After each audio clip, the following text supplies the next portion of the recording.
லக்ஷ்மி கல்யாணம் ஜி தமிழில் வர ஒரு நார்த்து சீரியலுங்க. இது ரொம்ப நல்லா இருக்குது. முதல்ல எடுத்த உடனே இது நான் இப்போ 8வது சொல்லணும். அதுக்கு முன்னாடி ஒரு முன்னுரை சொல்லிடுறேன். முதல்ல எடுத்த உடனே ஒரு கிராமத்தில் ஒரு அழகான ஒரு ஃபேமிலி இருக்குது. அப்பா அம்மா 3 பொண்ணுங்க. பெரிய பொண்ணு பேர் தான் லக்ஷ்மி. அவளை அவங்க அப்பா அப்படியே உயிரே வச்சிட்ருக்கிறாரு. அவளுக்கு அன்றைக்கி கல்யாணத்துக்கு அவள் தயாராகாமல் அவங்க அப்பாவுக்கு வேலையெல்லாம் செய்துட்டுருக்காரு. என்னம்மா நீ கல்யாண பொண்ணு இது மாதிரி வேலை செய்கிற, பரவாயில்லப்பான்ட்டு கடைசி நேரத்தில் இவள் ட்ரெஸ் எல்லாம் நல்லா பண்ணிக்கிட்டு அவங்க ஒரு பஸ் அரேஞ்ச் பண்ணிக்கிட்டு கல்யாண மண்டபத்துக்கு போகிறாங்க. போகும்போது அந்த பஸ்ஸு ஒரு பள்ளத்தாக்கில் கீழுக்கும் மேலுக்குமா நின்றுடுது. உடனே அவர் ரொம்ப நல்லவர், அவங்க லக்ஷ்மி அப்பா. அவர் சொல்கிறாரு, எல்லாரும் ஜாக்கிரதையாக இறங்கிடுங்க, நான் இங்கே பார்த்துக்கிறேன் அப்படின்ட்டு டிரைவர் முதல்ல குதிச்சிடுறாரு. இவங்க இறங்குறாங்க. ஒவ்வொருத்தராக பின்னாடி கதவை உடச்சிட்டு எல்லாரும் இறங்கிட்டாங்க. லக்ஷ்மி தங்கச்சிங்களும் இறங்கிட்டாங்க. லக்ஷ்மியும் அவங்க அம்மாவும் அப்பாவும் 3 பேர் நிற்கிறாங்க. அவங்க அப்பா கத்துன்னு கத்துறா, லக்ஷ்மி நீ இறங்கு, நீ கல்யாணம் பண்ணிக்கணும்ட்டு அவர் வெறி பிடிச்ச மாதிரி கத்துறாரு. லக்ஷ்மி இறங்கிடுறா. அவர் ரொம்ப தைரியசாலி, எல்லாமே அவளுக்கு தெரியும். அதாவது டிராக்டர் ஓட்டுறதுக்கு, ஒரு சண்டை போடுறதுக்கு எல்லாமே தெரியும். அது மாதிரி தான் அவங்க அப்பா ஒரு பிரேவான கேர்ளை வளர்த்து வச்சிட்ருக்காரு. அவன் இறங்கி ஒரு பெரிய கயிறு வாங்கி மரத்தோடு கட்டி அந்த வண்டியை இழுக்கிறதுக்காக எவ்வளவோ ட்ரை பண்ணுறாங்க. ஆனால் முடியல. அவங்க அப்பா சாகும்போது லக்ஷ்மி நீ கல்யாணம் பண்ணிக்கணுமா அப்படின்னு சொல்லிட்டு இறந்துடுறாரு. அப்படியே அந்த பஸ்ஸு அந்த பக்கமாக பள்ளத்தாக்கில் விழுந்துருது. அவங்க அம்மாவும் இறங்கவே மாட்டேன்றாங்க. அவங்க அம்மாவும் அப்பாவும் பஸ்ஸோடு சேர்ந்து எரிஞ்சிடுறாங்க. இப்போ லக்ஷ்மி நல்லா குழஞ்சி போயிடுறா. அவங்களுக்கு ஒரு சித்தப்பா இருக்கிறாங்க. அவங்க சென்னையில் இருக்கிறாங்க. அவங்க ஒரு லவ் மேரேஜ் பண்ணினதால் அவங்க பாட்டி அவங்கள சென்னைக்கு அனுப்பிட்டு அவங்கள வீட்டுக்குள்ளே சேர்க்கல. இப்போ இந்த கல்யாணத்துக்காக வந்துட்டுருக்க சித்திக்கு இவங்க நகையும் இவங்களுடைய சௌகரியத்தையும் பார்த்துட்டு அவங்களுக்கு ரொம்ப பொறாமையாகுது. அதுக்காக இது மாதிரி நகையெல்லாம் அப்போவே சொல்லுவார் அவங்க அப்பா சொல்லுவார், இந்த நகையெல்லாம் உன்னுடைய பொண்ணுங்களுக்கு கூட நான் பண்ணுவேன், அவங்களுக்கு ஒரே ஒரு பொண்ணு, மற்ற 2 பொண்ணுங்களுக்கும் இவ்வளோ நகை செய்வேன், உன் பொண்ணுங்களுக்கும் நான் தருவேன், எல்லாமே மண்ணு மாதா கொடுத்தது தான் அப்படின்வாரு. ஆனால் இப்போ அவங்க அப்பா இறந்துட்ட உடனே இந்த 3 பொண்ணுங்களையும் தன்னோட கூட்டிக்கிட்டு அந்த ஜுவல்ஸ் எல்லாம் எடுத்துன்னு போயிடணும், அந்த பத்திரம்லாம் எடுத்துன்னு போயிடணும். இந்த வீட்டு பத்திரம், பெரிய வீடு, நிறைய நிலம் சொத்துலாம் இருக்குது, எல்லாத்தையும் எடுத்துன்னு போயிடணும்னு நினைக்கும் போது அதை கணக்கு பிள்ளையாக ஒருத்தர் பார்த்துட்டு இருக்காரு. அவர் ரொம்ப நல்லவர், ரொம்ப வருஷமாக இருக்கிறாரு. அவங்கள இவங்க சித்தப்பான்னு தான் கூப்பிட்ற லெவலுக்கு அவர் அவ்வளோ நல்லவர். அவர் இதெல்லாம் கொடுக்க மாட்டேன், லக்ஷ்மியுடைய கல்யாணத்தப்போ தான் நான் எடுத்துகிட்டு வருவேன் அப்படின்னு சொல்லிடுறாரு.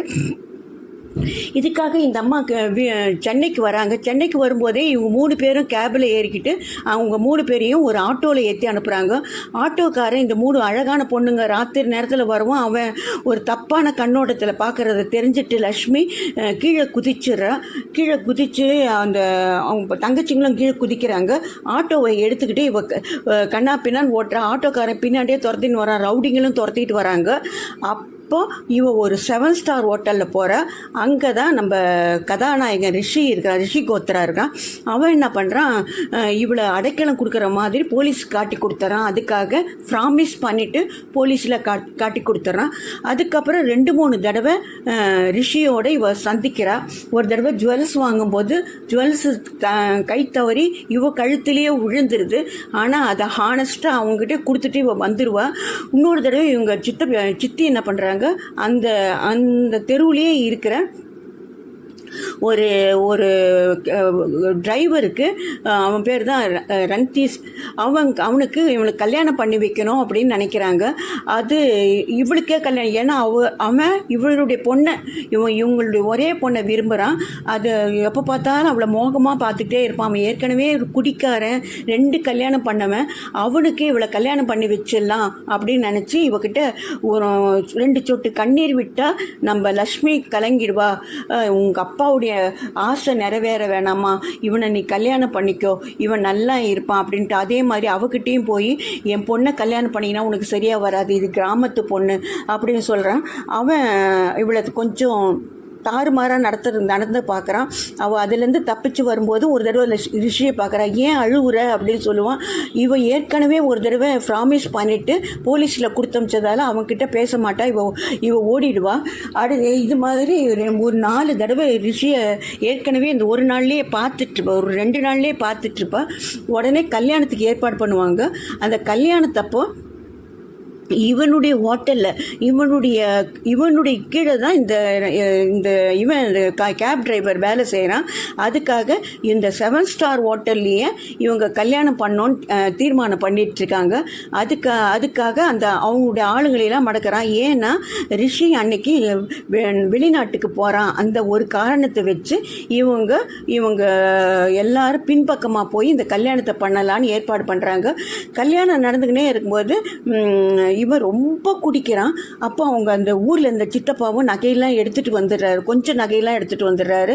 அதெல்லாம் போட்டுட்டு என்னம்மா இவ்வளோ குடிக்காரனாக இருக்கிறான், உங்கள் ஊர்லெலாம் குடிக்காமல் இருப்பாங்க, ஆனால் இங்கே சென்னை இங்கெல்லாம் இப்படி தான் குடிப்பாங்க அப்படின்ட்டு அந்த அம்மா சொல்லுது. கல்யாணத்துக்கு முன்னாடி இப்படி தான் ஜாலியாக இருப்பாங்க அப்படின்ற சொல்லிட்டு யார் அவங்க சித்தி சொல்லுது. அதுக்கு இதுக்காக இவ அழுதுகிட்டே இந்த கல்யாணத்துக்கு சம்மதிக்கிறாங்க. சுத்தமாக இஷ்டம் கிடையாது. ஆனால் அப்பான்னு சொல்லியே மடக்கி அவங்க தங்கச்சிங்களும் ரொம்ப அழுகுறாங்க. அந்த சமயத்தில் அவனுக்கு இதுதாங்க நான் சொல்ல வர கதை. இதுதான் 7வது எபிசோட். இந்த 7வது எபிசோடில் இப்போது ரிஷியுடைய ஃப்ளைட்டு கேன்சல் ஆகிடுது. சரிங்களா? கேன்சல் ஆகிட்ட உடனே அவன் வரும்போதே அவங்க அம்மா கால் பண்ணுறாங்க. வீடியோ காலில் வரான். அவங்க அம்மா அவங்க அப்பா ஒரு தம்பி மாதிரி ஒருத்தன் கூட இருப்பான். அவங்க எல்லோரும் சாப்பிட உட்காராங்க. அவங்க அப்பா சொல்கிறாரு எனக்கு ரொம்ப பசிக்குது அப்படிங்கிறாரு. அப்போ ரிஷி வீடியோ காலில் வரான். என்னடா காரில் வர அப்படின்ற. வீடியோ காலில் முதல்ல ஆஃப் பண்ணு நான் ஃபோன் பண்ணும்போது கார் ஓட்டக்கூடாதுன்னு சொல்லிட்டுருக்கேன்ல, காரை ஒரு ஓரமாக நிறுத்திட்டு பேசு அப்படின்போது இது மாதிரி ஃப்ளைட்டு கேன்சல் ஆகிடுச்சுமா, நான் வீட்டுக்கு வந்துட்டுருக்கேன் அப்படின்றான். சரி சீக்கிரமா வா, நீ வரவரை நாங்கள் சாப்பிடாம காத்துட்டுருக்கோம் அப்படின்னு அவங்க அம்மா சொல்கிறாங்க. சரிங்களா? அப்போ இவன் என்ன பண்ணுறான், இந்த ஹோட்டலுக்கு போகிறதுக்காக வரான்.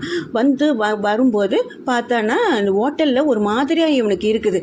என்ன ஒரு மாதிரியாக வெளியிலலாம் ஆட்டோ இது மாதிரி இருக்குது அப்படின்றதுக்காக மேனேஜர் உள்ளே தான் கல்யாண மண்டபம், வெளியில் பெரிய ஹோட்டலு.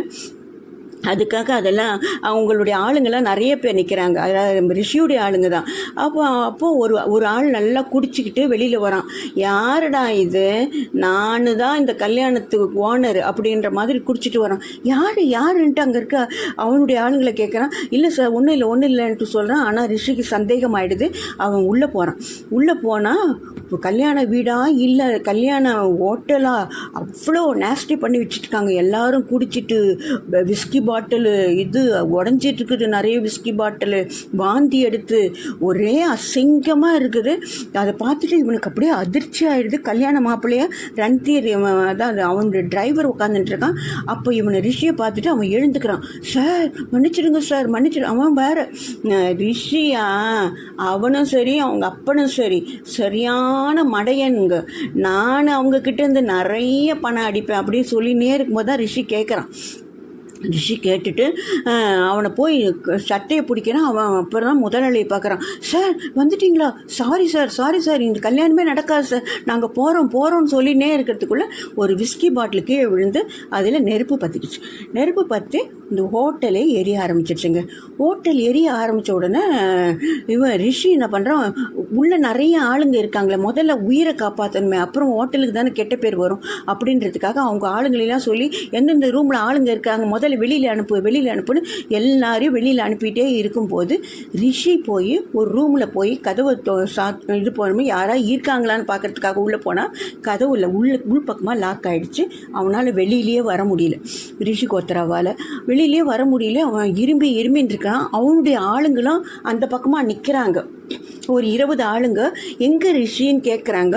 எங்கே சார் எங்கே அப்படின்னும் போது அந்த பக்கமாக தான் போனாருங்க. ஐயோ அங்கே நிறைய நெருப்பு எரியுது, அவங்க அப்பாவுக்கு கால் பண்ணிடலான்ட்டு அவங்க அப்பாவுக்கு கால் பண்ணுறாங்களே தவிர இவனை யாரும் காப்பாற்றலை. அந்த சமயத்தில் தான் லக்ஷ்மி என்ன பண்ணுறா, கழுத்தில் பார்க்குறா அவங்க அம்மாவுடைய நெக்லஸ்ஸு காணா போயிட்டுருக்கு, இல்லை அதில். உடனே அந்த அவசரத்தில் எங்கே விழுந்துச்சுன்னு தெரியலையேன்றதுக்காக அவள் அந்த இதுக்கு வரா, ஹோட்டலுக்கு திரும்பி பார்க்குறா. அப்போ யாரா உதவி செய்யுங்கன்ட்டு அவனால் மூச்சு திணறி ஒரு 4 தடவை தான் அவனோட மயக்கம் ஆயிடுறான். அப்போ தான் இவன் பார்க்குறா. இவன் இருக்கிறத பார்த்துட்டு இவன் கதவை திறந்து பார்க்குறா. கதவு திறக்கவே முடியாது. உடனே உன்னால் முடியலன்னா யாராலையும் முடியாது அப்படின்னு அவங்க அப்பா சொன்னது ஞாபகம் பக்கத்தில் இருக்கிற ஒரு கட்டை ஒன்று எடுத்து அதை உடச்சி அவனை ஒரு பெட்ஷீட்டில் வச்சு வெளியில் கூட்டிகிட்டு வரா. அப்போ அவனுடைய கால்லாம் எரியுது. கால் எரியுதால் தன்னுடைய தலையில் போட்டிருந்த கல்யாண துப்பட்டாவை எடுத்து அதை அணைக்கிறான். இதோட இன்னைய எபிசோடு முடிஞ்சிடுது. நாளையிலேருந்து நாம் பார்க்கலாம். லக்ஷ்மி கல்யாணம் ஜி தமிழில் வர ஒரு நார்த்து சீரியல். ப்ளீஸுங்க, சப்ஸ்கிரைப் பண்ணுங்கள், லைக் பண்ணுங்கள், ப்ளீஸ்.